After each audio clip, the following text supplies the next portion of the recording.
या न्यूज बुलेटिनचे सहप्रायोजक आहेत गोकुळ।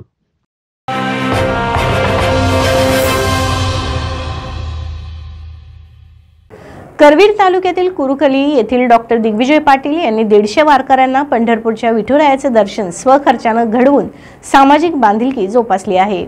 सामाजिक समताने विश्वबंधुत्व संदेश देणाऱ्या आषाढी वारीचे वेध विठ्ठल भक्तांना लागले आहेत। राज्यातील कानाकोपऱ्यातून लाखो भाविक विठुरायाच्या दर्शनासाठी पंढरपूरला रवाना होत आहेत। करवीर तालुक्यातील कुरुकली डॉक्टर दिग्विजय पाटील यांचे आजोबा पांडुरंग कृष्ण पाटील हे कुरुकली गावातील वारकऱ्यांबरोबर 25 वर्षे माही वारी केली। 2018 साली त्यांचं निधन झालं। त्यांच्या श्रद्धेपोटी कुरुकली गावातील ग्रामस्थांना आषाढ महिन्यात पंढरपूर येथील पांडुरंगाचं दर्शन व्हावं या उदात्त भावनेने 150 ग्रामस्थांना घेऊन ते पंढरपूरला रवाना झाले। पोलीस उपनिरीक्षक इंद्रजित पाटील, ऋतुराज पाटील, इंद्रजित पाटील, रोहन पाटील या पाटील कुटुंबानं स्वखर्चाने 150 ग्रामस्थांना पंढरपूरची तीर्थयात्रा घडवून आणण्याचं नियोजन केलं। याबद्दल वारकरी आबालवृद्धांनी समाधान व्यक्त केलंय।